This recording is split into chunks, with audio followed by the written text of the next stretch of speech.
All right, we're live. My man, Basix, we're in the motherfucking house. Let's go, my dude Lamar. My Let's go, man, dude, brother. I am so like I was saying right now, dude. I'm so happy that you're on. Bro, I've always appreciated not only your energy, but like the subtle wisdom that you bring, bro, and just like your overall like you have like a really subtle work ethic about yourself. Like you're definitely one of those people who just make moves and doesn't really talk about it much. You just kind of Mhm. do what you do, and everything else speaks for itself. And you've always inspired me to have that type of mentality. So I'm really thankful to have you on, bro. Really. Oh, I appreciate that, bro. For real.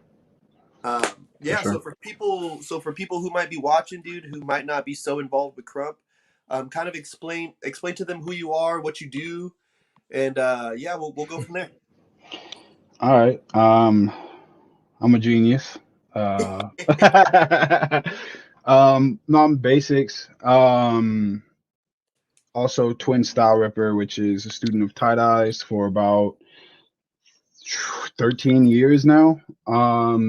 Recently picked up the name Style Tie Dyes, so I'm in the Eyes fam as well. 17 years of Crump.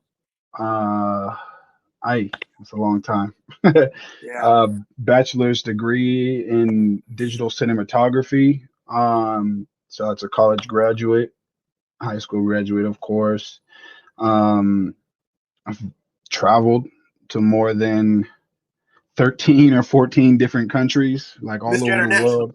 You know, that that foreign song by Trey Songz led a European tour for me, so I just felt like I was the foreign one as I was trying to holler at people and do things.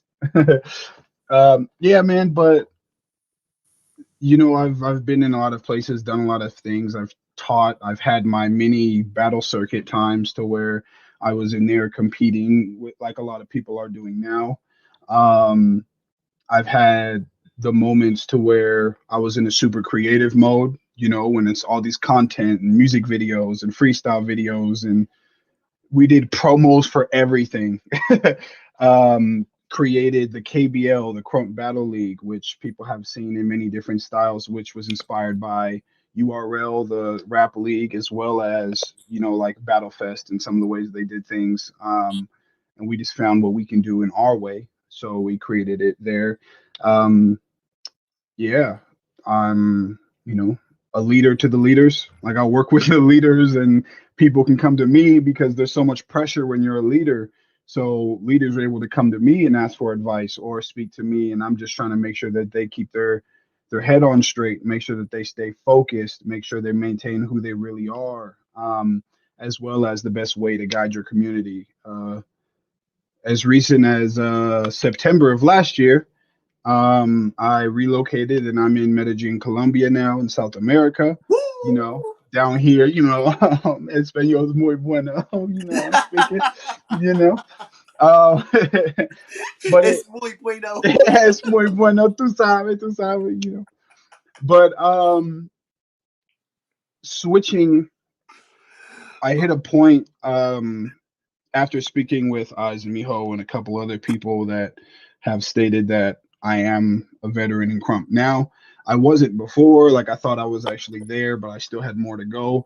I had to figure out what's the next thing I can do. So I wanted to help pioneer, more communities and more movements. So I moved here, recently engaged as well. So I'm waiting for that. Uh, Congratulations as well on that, brother. Appreciate you. Thank you, dog. I mean, I've known her since like 2014, but it was one of those things to where it's like I ain't never gonna see you, I ain't never gonna meet you, it ain't never gonna be anything like. But Yeah. time put me in the right place. It got me here, and everything happened the right way. But being here, getting ready for my first event in 3 days is the first day of the event. I got obviously your big homie, my bro Beast Baby Eyes coming out.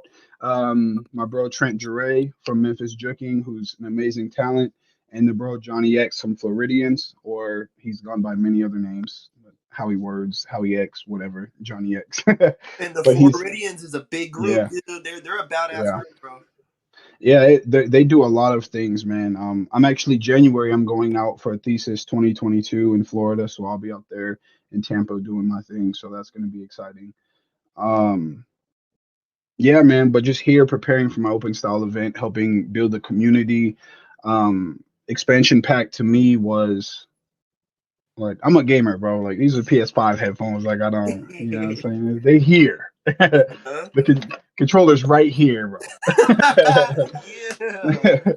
um, so expansion pack is always like once you play a game far enough, you get a certain point. It's like, oh, there's more game, there's more stuff. Like, so expansion pack to me was expanding a community. And I hope to take it all over South America, but bringing people that haven't had chances to teach and travel, as well as people that are seasoned in traveling and teaching, and really helping expand the community with things they didn't know about certain styles, certain music, certain cultures, and giving them the real of it. Because that's when you start to see more than one style in an open style battle. Like here, it's really big on like hip hop, popping, breaking. There's a few crumpers, and like two people that do light feet, and then you don't see anything else. I'm like, bro, there's so much, so many other styles, so many other things you can do, and make sure you do it with the understanding of where that culture really came from and who these people are.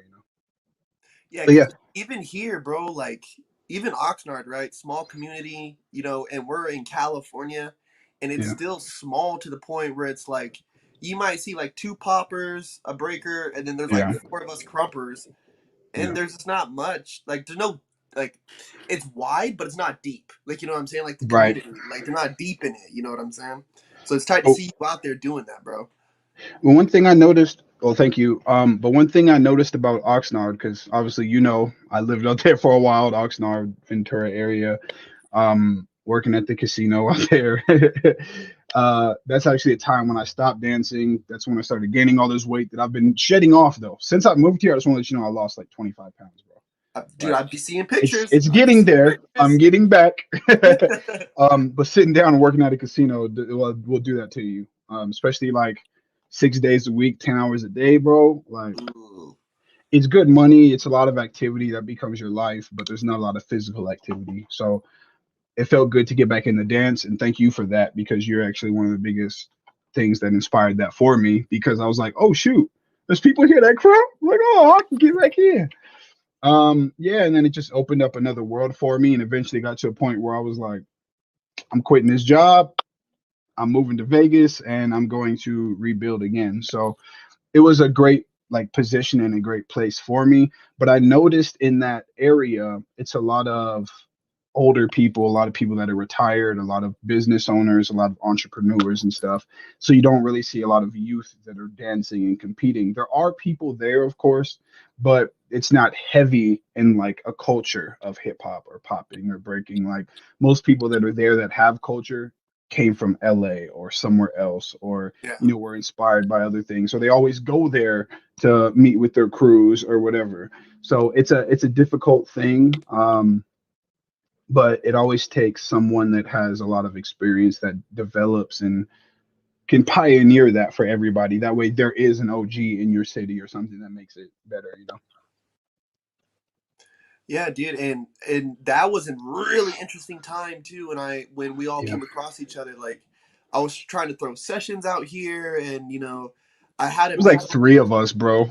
It was yeah, like dude. three There of was us, like three of us, and then like two spectators in a fucking art studio, just like right? going at it. Like, hey, but humble beginnings, bro. You gotta admire the Yeah, humble beginnings. And it was like, fuck. But just to have like when I found out that you were in the city and we started kind of linking up, it was like, damn, dude. Like, oh fuck, like we actually have an opportunity here now to really like establish ourselves in somebody's eyes of Oxnard, yeah, they have dancers there. Like I didn't even right, need to be like I didn't even need to become like the 818 yet. I just needed to right, be recognized in somebody's mind. Like they needed to have that connection.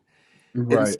so for you, how does it feel now that you're down in South America? Like how does it feel to be building up a really like because they're kind of in the same state too. They're not like a virgin community, but Yeah, they just don't have like a US like stamp on them yet from somebody. right. And Man, there's some fire out here, bro. Now, the b-boy community is probably the strongest, um, Mm. because a lot of them have been able to get Red Bull out here to do like BC1 qualifiers. Some of them have gone and competed at BC1. Like, so they're like dangerous. Like, oh shoot, y'all some real b-boys.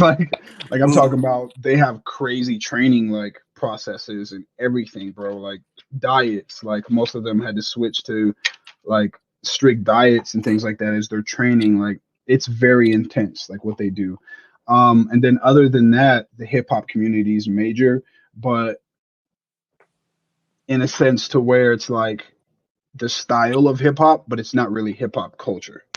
Because now Mm. it's like, all right, now that I'm here and as a black man, we're gonna really talk about hip hop culture because all y'all out here with some long straight hair trying to wear do rags because you seen in videos, like, all right, bro, it does that. A do rag isn't hip hop, like you know what I mean. There's a difference between hip hop culture and black culture, and that's a big thing to really understand. But a lot of people communicate that, especially in Asia too. Like they just see hip hop culture and it's like, oh well, I'm black. Like you Yeah, know so for what? some people, yeah, for some people who might not understand, all my people who might be watching this might not understand. For a lot of us dancers, we for like it's like even speaking for myself, being Native American, I smash into a lot of cultural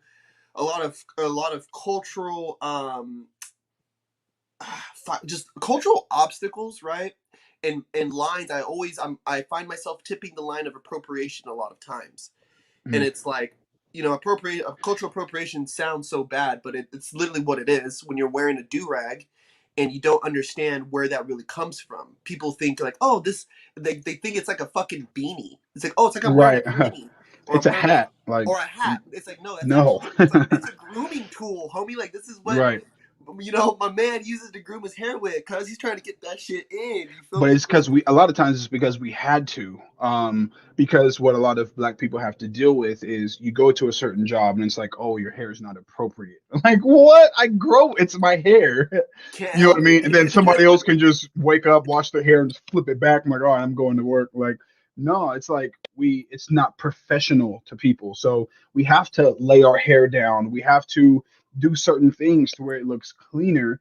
And even then, it's a way of, straightening our hair or flattening it or whatever we have to do because that's what we've had to do rather than, oh, I want to do it because of style. Like, no, it's a way that we've had to do things, so we do it to clean up because that's what we feel like we have to do. Now lately, because of everything that's been happening, you see a lot of people rock that in a natural sense, like they just out here throw it out like, what? Oh, I don't get a job because of this. Boom, protests everywhere. Like, Feel so me? it's like ready to fire. Like everyone's ready to fire. The same thing as like braids and stuff like that. Like it's something I'd be stumbling on information I'm not even really looking for. Like I've never grew my hair out. I've always cut it. But I found out recently, like, okay, where was the origin of braids? People or women used to braid each other's hair and have escape routes or like maps in the hair. Like that's how it was. That's how the designs were to like get off of plantations, where to go, the next place to go after that. Then they'd rebraid and set up for the next map, and everybody would look at it because they did. Yeah, you getting hit right there, bro. Yeah, that all hit me at once right now. Escape route and then the toga, like, yo, Yeah, whoa. that hit you. Yeah, but it's crazy, man. Like I saw that and I was like, wow. And again, people think it's just hip hop, but it's just been in our culture forever and got passed down.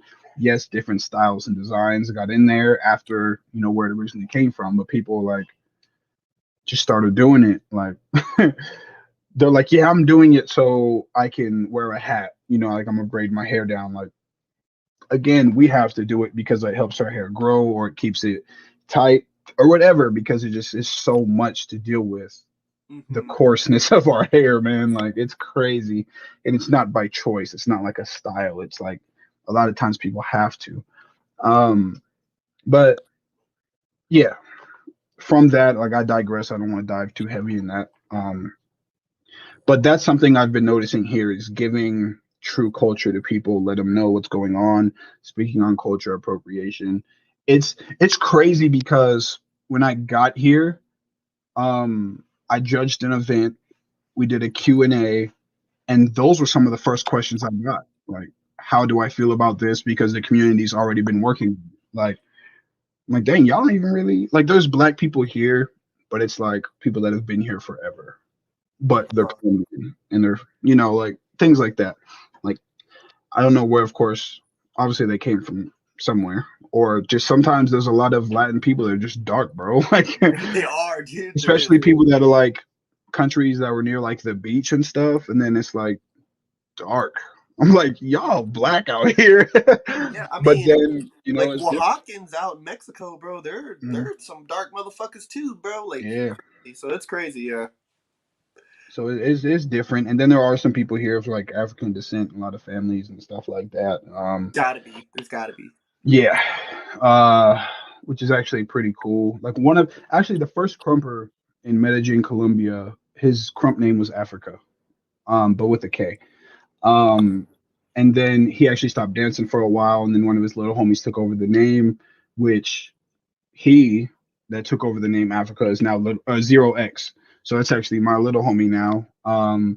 And then he has his little homies and his fam, and it's like a whole thing of how things are being built here. So it's a process, but it's great that I'm able to do that. And now the dude that stopped dancing is coming back because I'm here starting stuff up, and he's like, "Hey, your event, I'm only doing crump. Like he's been training. He's like, "Hey, can we get 2 labs this week?" So like tonight, I think we're labbing, and then like Thursday we're having a lab, and then Friday is like the first day, which is like a conference meet and greet, like like that World of Dance feel when you go and you just want to meet the person, take photos, and do whatever, and then it's like Saturday's the tournaments, and then Sundays classes, and that whole process of like an event weekend. Yeah. But yeah, I wanted to bring that aspect of letting a guest feel special again. Um, like there's local clothing lines that people have here that are dancers that are trying to do something, but like some of the gear's fire, they just don't got money and stuff. Um, and they're giving like gifts to the judges and stuff like that. So the judges are coming, getting free gear, getting paid to judge and teach, and then showcasing and stuff, doing a meet and greet. People want to take pictures with them. So it's like, that whole feeling that makes you feel great as a judge is something that I'm trying to really bring back and stuff, especially for people that may not have had that experience. Because sometimes, like, you got to be the craziest person in the world to get that. And I understand it's deserved, but then they don't want to deal with it anymore. Like, Tight Eyes hates doing meet and greets. Like, he hates having to sit and talk to people. He hates having to take all the pictures after. He's just like, I don't want to do it no more. Yeah, because I could Mm. especially imagine like him. He's probably done it so much, dude. So many Man, times. It's like, golly, again. Like I gotta do this again, dude. right. Yeah. And one thing I learned in film school is branding. So I'm using this process of you know, special guests and everything to help brand them. So now they build a following somewhere else. They start doing things, and then let's bring him back, like that type of thing. So it Mhm. develops some type of consistency, professionalism, as long as people can maintain. But when people fail, then it's like I don't know if you won't come back from that one because everybody talks. Like when you have a good, successful booking in a job, it spreads and then you get another one and another one. But when it's bad, it slowly dies out. And then it's like you're back to the battlefield, but people can't deal with you professionally, so it's bad. Yeah, I think I was gonna ask that. Like what's some insight that you would give some people who may be doing their first judging or maybe getting their first booking. I mean, I was very lucky, you know, early on I got booked for Buckster. I won a tournament, whatever. Yeah. Right? But nonetheless, I was fucking very lucky to get booked for that. Like, and I've never like not thought about that. Like, damn, I was actually Hmm. booked for a Buckster. I mean, I got fucked up, but I got booked for a Buckster, dog. Like, that's crazy. Like, Yeah. that's crazy. I mean, I got killed off at a Buckster, whatever, But it is what it is. um yeah, like my advice, so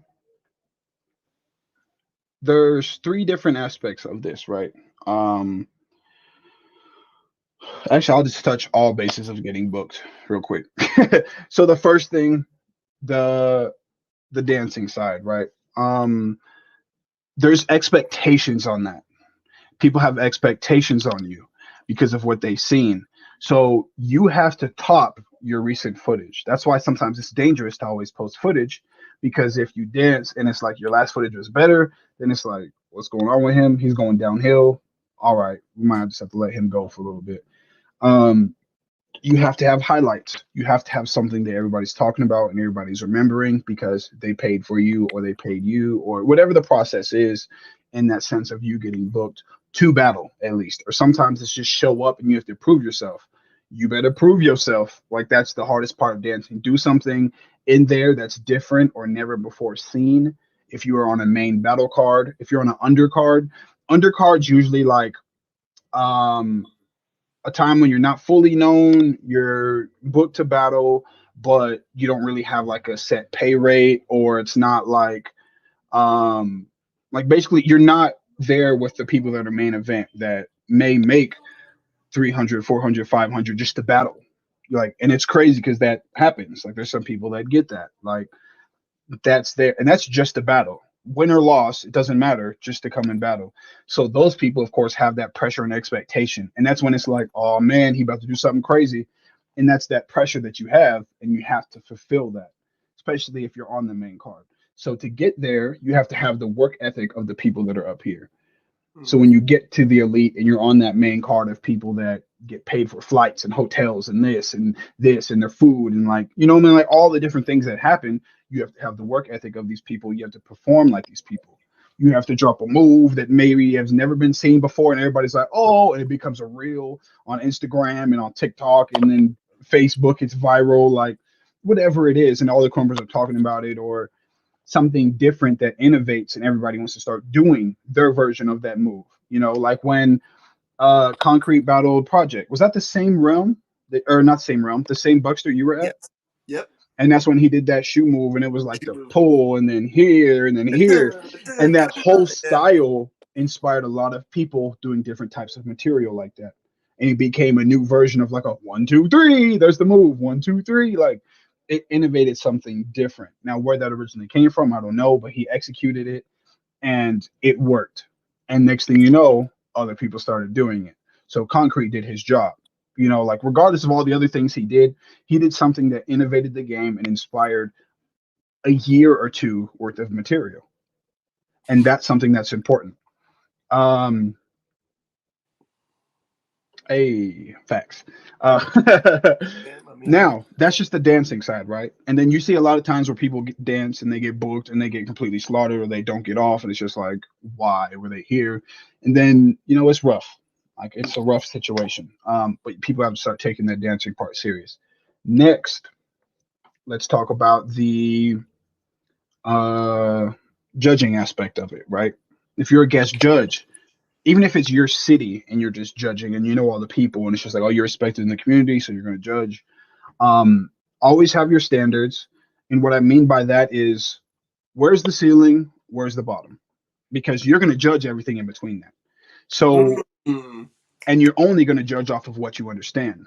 Because some people are like, oh, yeah, he has favoritism, like, or maybe he doesn't know what he's talking about. And that's a big thing. Some people, it's not favoritism because it's their homie, but they always dance with their homie. So they know what he's doing, but they don't ah, know what these people are doing. So it might not be favoritism of what they like, but maybe that's all they know, you mm-hmm, know, and that's a dangerous thing too.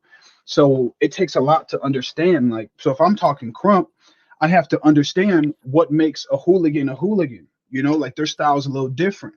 What is it about the creativity and the forming of a DC dancer that some people don't understand, but I understand? You know, mm-hmm. what is it about the technicality of somebody, you know, in SK, or the raw and power of somebody coming from like France and Paris, or the speed coming from Japan? Can I see the details? Are they still on beat? Like, you know what I mean? My bad, I smacked the hell out of my headphone. But all of those things, like, are they still on beat? Like, what's happening? Like, you have to adjust to all the different styles and elements. You can't just say what you do like. Yeah. Now, if you aren't able to do that, maybe judging's not ready, or it's not time for you. Or if you're judging on a smaller scale, at least understand your community, you know, because then now you know the best in your community to the worst, and you know where the ceilings are, and you can kind of, okay, he's the top, so if he drops a perfect round, then that's crazy. It's here. If he's less than himself, then we know it's down. But you're not going to expect a tie dyes round in your community if tie dyes ain't there. Mm. Now in Crump, when I judge, tie dyes is the 10. You know what I'm saying? So if I'm dancing, I might be at a 6, a 7, somewhere over here. I'm not gonna be like, oh, that round was perfect, a 10. Like, nah, because tie still would have bodied that round. So it's still a 10 up here with whatever's going on. But even Ches knows sometimes he'll have less and he'll be like, dang, my decision making was this. And he is always critiquing himself, the same as Miho. So you have to know what's your high point. Who is your high point? You know, if I'm judging off of musicality, who got the craziest musicality that I can think of? You know, like that's here. But that's not, you know, exactly where it should be. So maybe they're going to get a low score, or maybe, you know, this person beat him here and this person beat him here. But now, more or less, where does it go? So you have to have a system that works for you, that you understand and know what your standards are at all times. Because if you're changing your standard while they're dancing, then your judgments are going to waver. Sorry, it's going to waver and it's going to be bad, and people are going to talk. People are going to start hating on you, and it's going to be a problem. So you have to have a consistent form of judgment. Teaching. All right, this I'm talking about now. So there's many different things you can teach. There's foundational teachers and there's choreography teachers, right? Um, I'm not a choreo teacher, so I'm not gonna teach a class and start teaching a piece. That's just not me. There's some people that do that. That's great. That's great for them. That's their style. Um, that's a whole nother process because that's tempo of the room, the speed that people are learning at. Like, you know what I mean? Like, it's a whole thing that you have to do. You can't leave people behind. But that's just being a good teacher anyway. If I was teaching math, I'm not going to go at the speed of the person that's a genius in the front seat, but I got to see, okay, I got to find the middle of the genius in the front that's catching everything and the kid in the back that doesn't understand a single thing I'm saying. So now you have to find that middle, catch him up, slow him down, or maybe make them work together in a certain sense. You know, like just like we had to do in school, man. Like people lose sense of what teaching is. And it's like, I'm going to tell you what I know. That's not teaching. You're just explaining. Mm-hmm. You know what I'm saying? Like explaining something and talking about something is different than teaching it. Because to teach, you have to actually relate to the student, go through the process, have different exercises. You know, like when we were reading and stuff like that and writing, they'll write you at the alphabet, write your name, Yeah. write a sentence about what you did this weekend or what you do over the summer. And it's like some sentence that don't make sense. The kids be saying like, Yeah. I fly, plane, family, vacation. Like what? I mean, we're old enough to understand, but it makes them learn how to put sentences together. So now we're talking about crump and language and all these things. You have to have exercises. You have to have Yeah. drills.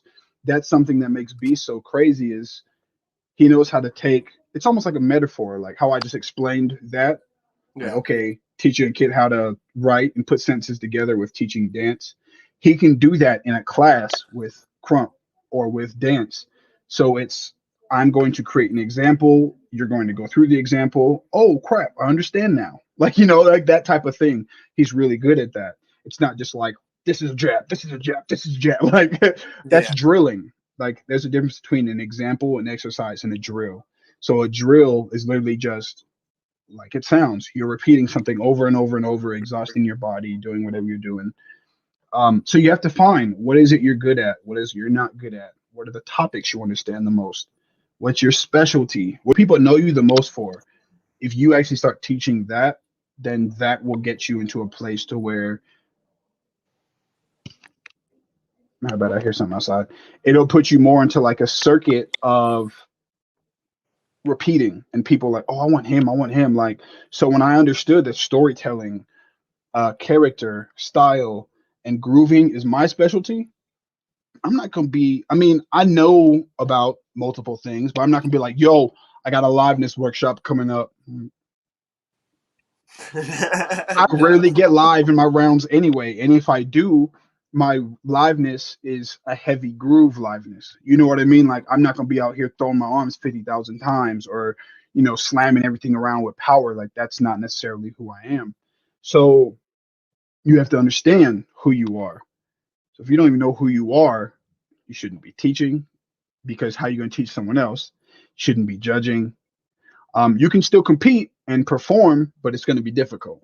So finding out who you are first is probably the biggest thing. And I think that's the biggest issue in Crump right now. And I think it's going to take a few years for us to fix that.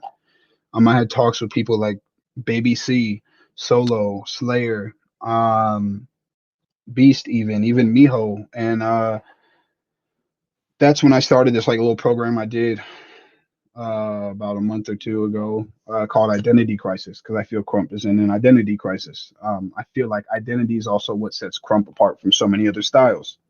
Like, why is it like it feels like something? Like, yeah, these people have other styles and all these cool things, but our personality and who we are really shows and is felt in our dance. The things we go through, the things we do, you know what I mean? Like that, it makes it something different, and there's a connection every time somebody that's really like really Crump, like someone is Crump, you can feel it and it's undeniable. And I feel like that's when communities grow. There needs to be that spark. If you can keep that spark and flame and pass it to others, you're good. But if you're just somebody that's a shell that looks nice and it's all technical and cool moves, it's going to be hard for you to spread it on and pass it. People might want to learn your moves, Mhm. but that energy and who you are, people might not be addicted to that. Yeah, So you have when you to, got it in you, it's like I was yeah, saying too, even out here, like when you got it, like there's people you watch who crump dance, dude. And right, that they're just like, yo, you are crump dancing. Like there's no right, other way to put it. You are crump yeah, dancing. And it's yeah, like it gives it the depth that it needs. Like, you know what I'm yeah, saying? And especially if you're going to like for you, for example, like you're in a whole nother hemisphere right now teaching this stuff. And for you to have for like, you know, people like you, Sherwin, Tadai's, Miho, Solo, people like them who go out and teach consistently, like you have to have depth because you got to yeah, pull from somewhere. Like you have to take from your cup and pour into another, and then consistently do that and consistently do that. And for somebody right, like me, it's hard enough for me to go to a beast camp Monday, learn, and then come back to Oxnard on Friday and be like, hey, let me show you some cool shit I learned. Like, you know what I'm saying? Like, yeah, that's already hard enough. So that's why I don't. I'm cool on teaching. Like the whole like yeah. teaching realm, I'm good at. I don't. There's not enough depth in my cup to be able to go out and do that. You know what I'm saying?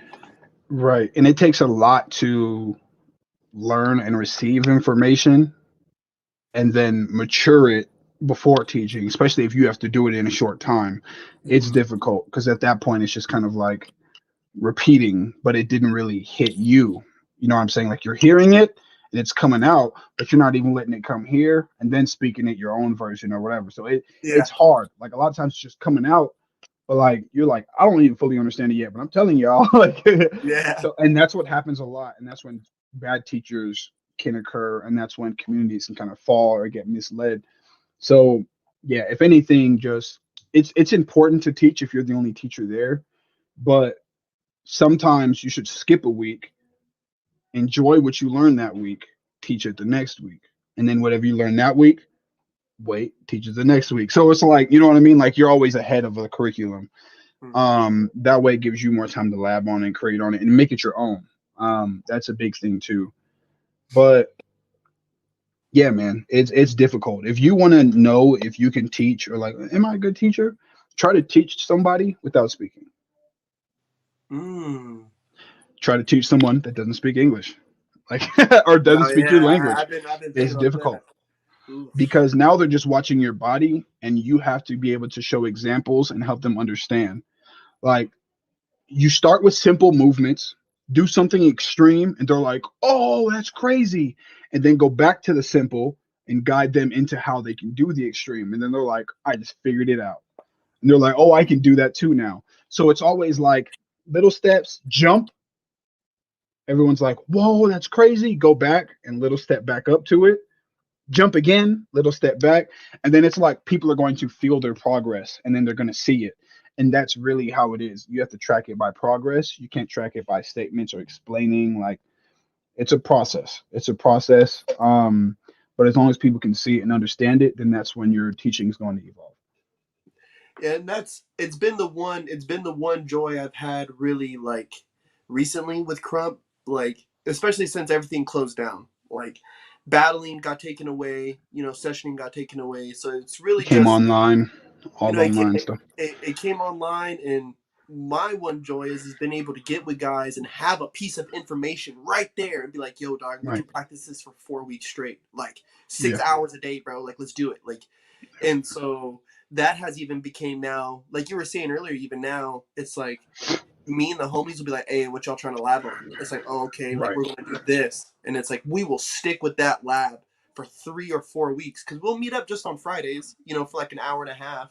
So that's about 4 hours, about a solid 4 or 5 hours on a single lab. Like, and it just gives us more depth and more time to like really understand and ask each other questions of, hey, how are you doing this? Or hey, why are you doing that? Or, hey, are you trying it like this? Or hey, are you trying this like that? And really like bounce those, like have like a real Yeah. good wholeheartedly fucking lab, dude. Those Yeah. sessions.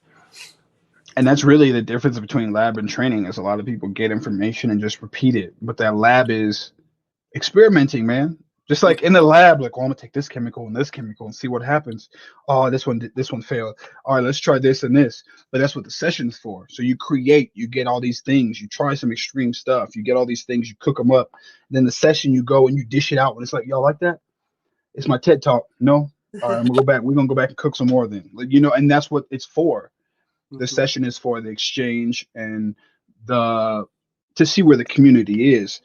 Before there were workshops, what we used to have to do is go to sessions. Yeah. And a lot of times we wouldn't even dance. Like, what? You go to a session, don't even dance? Like, you're watching the people that are veterans now and the OGs. You're watching them dance. What are y'all on right now? Like, oh, this is what's happening. This is where dance is going. Or that's a new movement. This is different. Like I'm sure in popping, there was at some point in time, somebody went to a battle or a session and was like, yo, what is that called? That's a scarecrow? Like, oh, okay, I'm about to go figure this out. Like, you know what I mean? And then it turns into a style that develops because of something that someone had. Or it's like just all the different, like, oh, animation, oh, it's like the robot, like, but it's a whole style now, like, but he's still popping, like, oh, this is crazy, like, and then like, oh, I'm gonna try to mix that with the scarecrow, like, or Yeah. whatever you're doing, like, you know what I mean, like, oh, Right boogaloo, there. what is this, like, so all these different things are happening and being created, you know what I mean, so you have to go and learn and spend time with it. And then it's like, all right, then they developed. And the next thing you know, you got people trying to boogaloo in France. You got people like doing the scarecrow in Africa. And it's like, how did it get there? But at some point, it started with somebody creating, they cooked it up, tossed it out, and then it was like, whoa, this is going to be the next big thing. Yeah. Once they found out that that's what they were known for or whatever is working, I don't know all the history of all the styles in there. Same way as like flexing. I don't know all the history of it, but we know the get low, the bone breaking, the people do tutting, the gliding, like all these different things that you see in there. And you see it and you can understand it, but it's like at some point in time, somebody labbed that up, brought that up at a session or a battle, and it was new, and they dogged people. Like it's like what? Like when the Bruck up came out, and whenever people were hitting, somebody lit somebody up, and then Yeah. everybody With the was Brock like, up. somebody was like, I'm about to go train on that. Like, like I doubt no style is created and it's like, all right, these are those 7 styles. Like, nah, bro, it's everything, all these different things came together, created a culture, and it's all here. And you know what I mean? Like it all evolved. So it's the same thing for Crump. We had to go see what's happening right now in this generation, in this era, this time. Okay, that's what's happening. All right, so me and my people, we go back to Oceanside, and it's like, all right, hey, this is what's happening. We got to do this. We got to do this. And then we go back next session, we try to dish it out, and it's like, oh shoot, people on something new already. In 1 week, it's already something different. But people can see that we're evolving and growing. But every time throughout that process, we started developing our own. So we started going there now, and people were like, oh dang.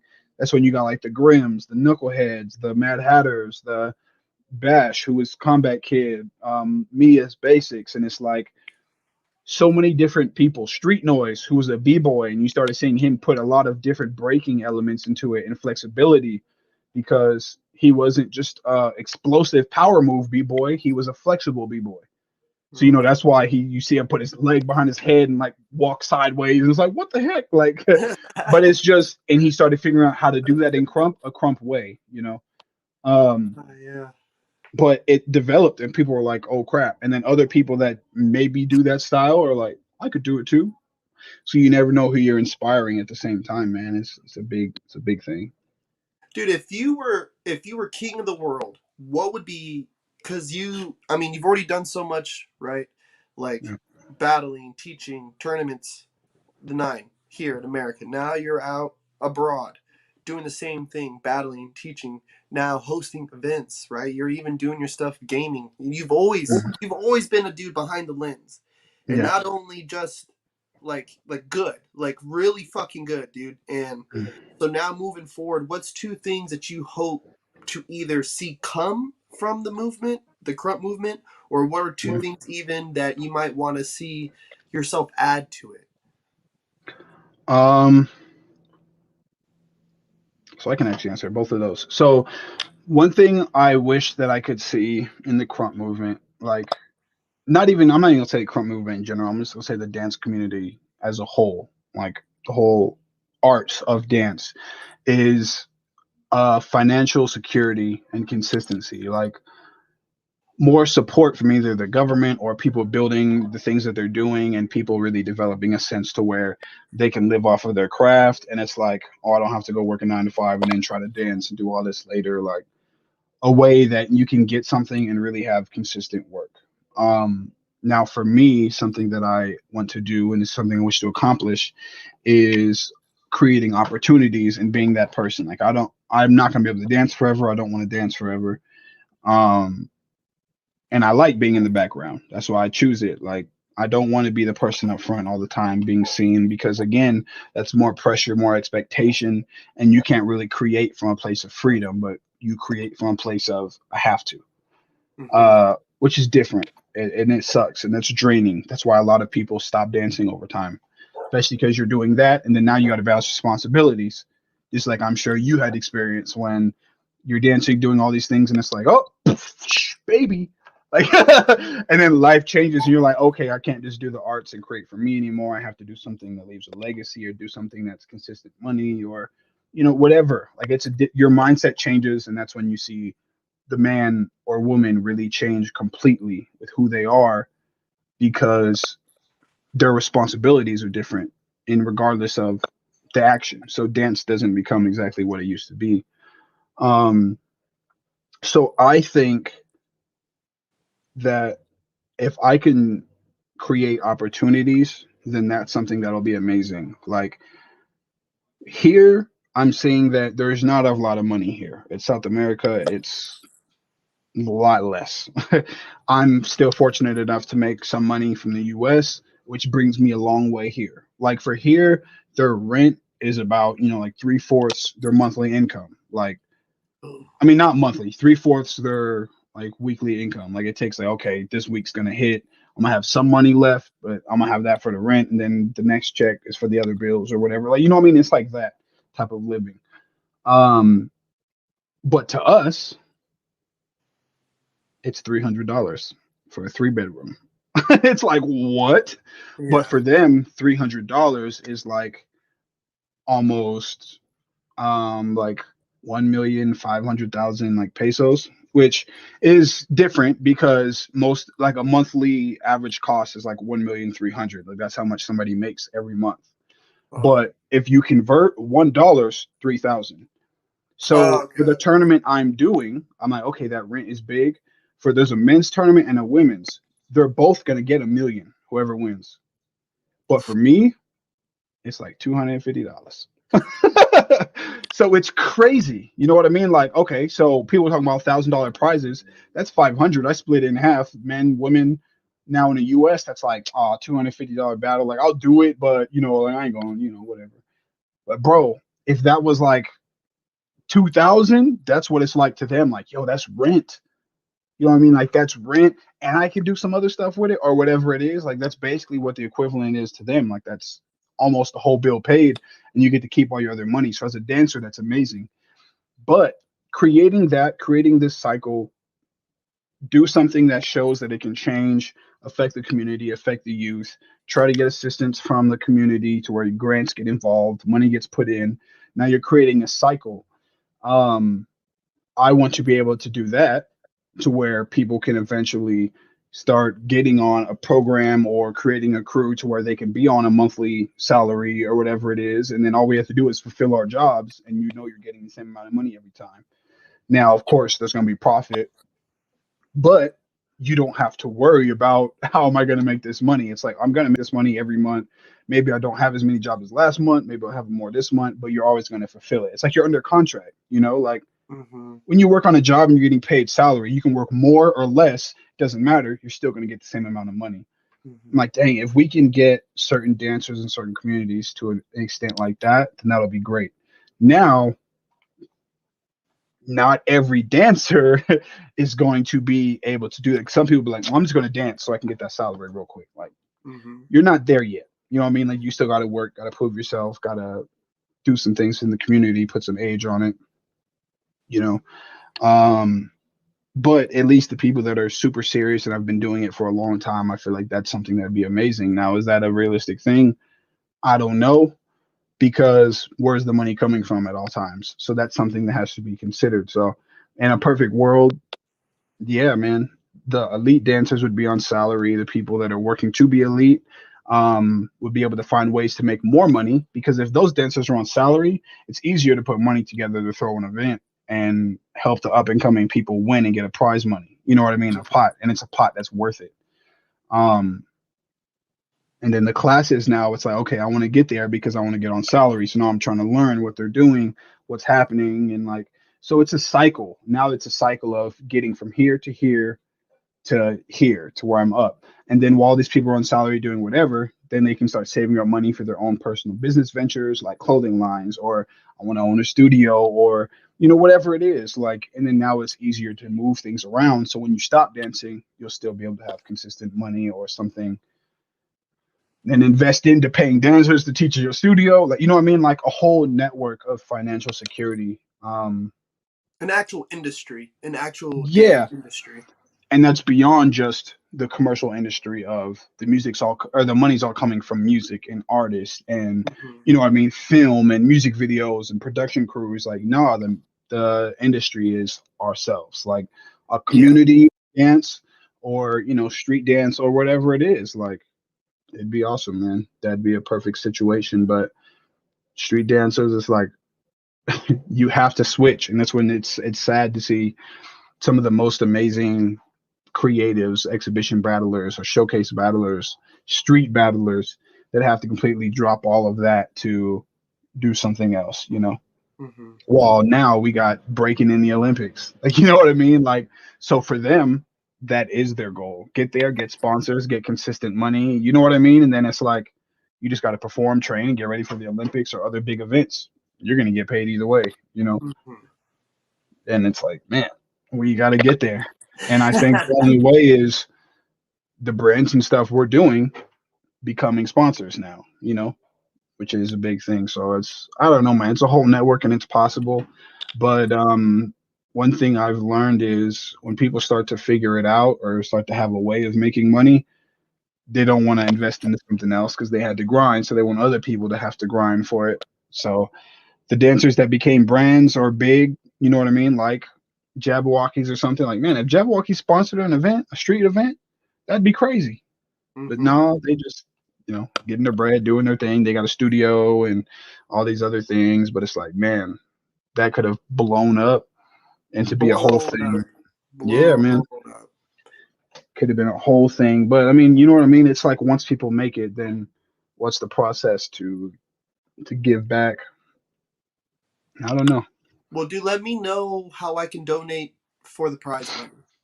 Mm, Let me. I really want to do that because I've you've always been super supportive of me, and mm. so if I can support in that way, if it's not this one, maybe the next one. But I'm down for this one, bro. Whatever money, we could talk a little more off air about that too. Yeah.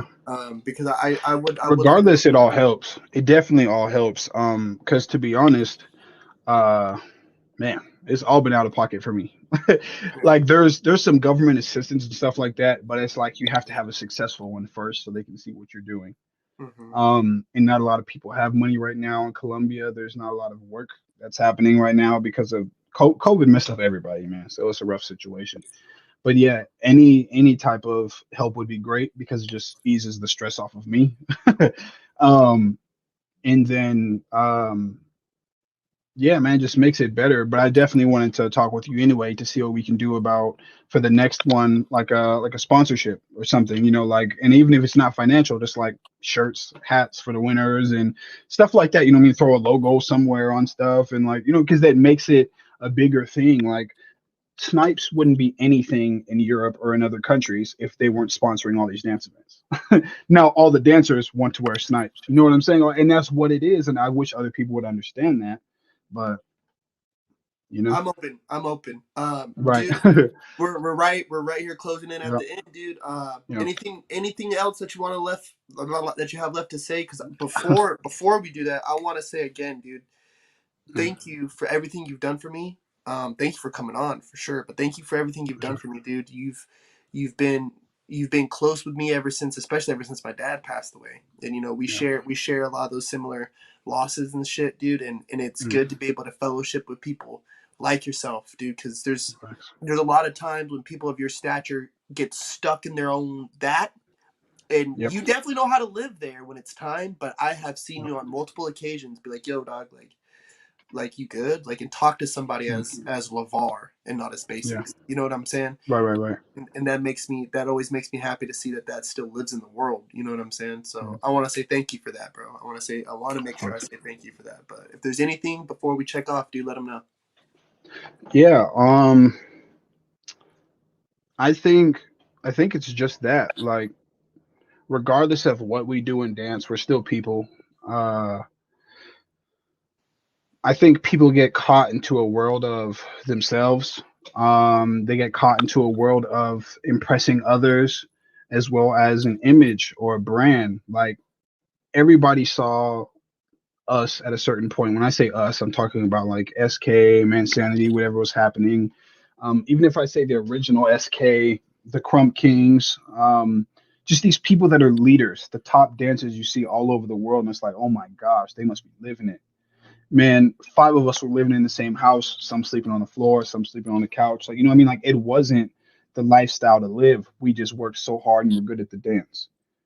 Like, respect the dancing and all of those things there, but sometimes we don't need to look at all the people as examples, as, role models and stuff. Like, it takes a lot to be able to reflect and look at yourself and accept who you are, accept what you need to do, expect what you can do to like grow, accept your flaws, you know what I mean? And then even stepping away from certain things sometimes to grow and rebuild.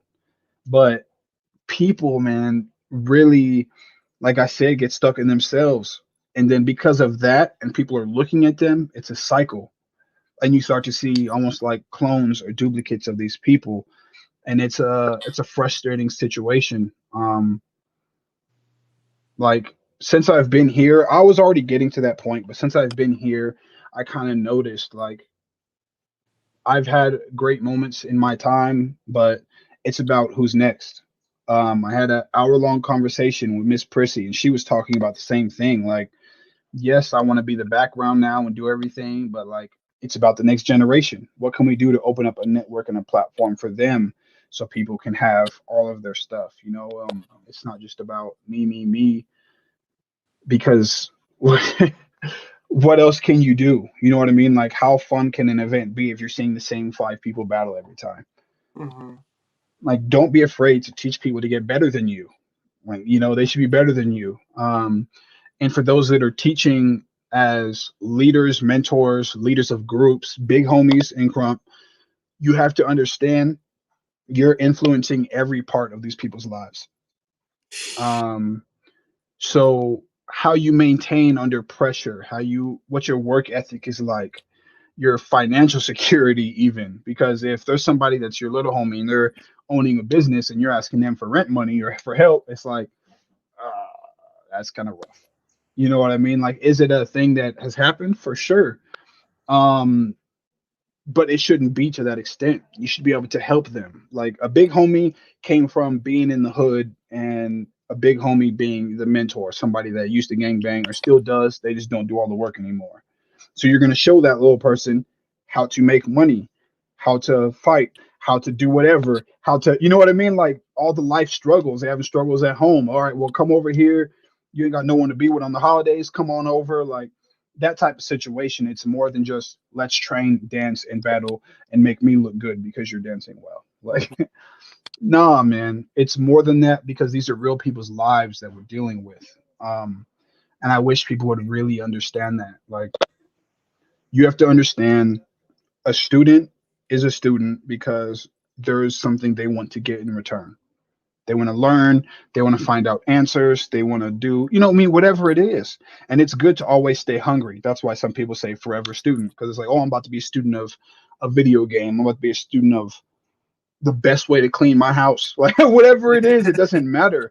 But you have to watch, study, learn what's the best products. This stuff's organic. This is natural. You know what I mean? I'm gonna be the best chef. But you know what I mean? Like, oh, man, your food greasy as hell, bro. Like, you know what I mean? Your food gonna give us a heart attack, bro. It's like, all right, well, let me learn more healthier alternatives now. Like, and then that stuff happens. But Yeah. you know what I mean? Like it's a balance. You're learning different things. So whoever you're learning from has to be able to feed that hunger and teach. Yes. So, and that flip side of it, students need to stop looking for teachers that don't know who they are, that don't know what they're doing. Let these people have time with themselves to really figure it out. And I'm not saying that you have to own a six-figure business before you can be a teacher. Like, no, that's crazy. First of all, it's almost unheard of in dance in general. So that's crazy. But you know what I mean? Like that can really influence who you are and where you're going. Like that original saying goes, who you're around is going to be who you become, you know, Yes. or the people around you influence you. That's why you talk like certain people, or because it's around. Like you got certain jokes. Like I'm sure there's certain things that you say that Beast Camp says all the time, and it'll Yep. make you laugh. And you're like inside jokes. Like my bad. Yeah. It's there, but you surround yourself around hardworking people. You're gonna work hard. And Sherwin's a very hardworking person. His camp always works hard. Um, but Sherwin has also been into a place now to where he's really um finding a lot of peace in himself. He's hitting like a different spiritual journey and health and everything there, which is different because certain situations now, like I wish Beast Camp would learn. And man, I was about to yell at some people because even in situations with the whole thing of like him with Jesse and whatever, like people need to understand to be strong and firm in certain situations because we had to learn a lot of patience, a lot of strength, a lot of support for people around us during times of beef. There's times people hated Todd Eyes just because of who he was. And because we're his little homies, pressure's going to be there. So you're either going to fold under that pressure or be quiet. Like, no, you can be like, yep, so what? And he about to dog you. Let's go. Like, but if Beach is getting off and everybody's quiet and it's like, this is intense right now. Like, there's people on this side that don't like him. And then there's here. And what are we going to do? Like, man, it's wartime. There's no time for that. You know, Yeah. like people need to, but that's because it's a different time for Sherwin. So people came in during that time. They Yeah. weren't around during that war and that pressure all the time. So it's a loving atmosphere rather than, bro, anybody here can get killed off right now. Like, Any you know what I outfit mean? there Like, right and now. you have to be ready for that. You have to be confident in yourself. You have to be confident in the person dancing. I'll hype him up and look this way, still hyping him up like, dang, he killing you off right now. I don't even know what he's doing. But I I can't even know look at him. right. But I know he's doing something amazing because I know what he's been training on and I know what he's doing. So that Mhm. confidence needs to be there, especially in a camp like that. And there's so many people Mhm. because that can be where that insecurity or weakness is. Um, oh, I can't wait to get a hold of some people. When Sherwin's here, I might be like, hey, bro, let's Zoom the whole fam because I got to talk to people because I'm Yeah. the other half of Strikers and I'm still here, bro. Yeah.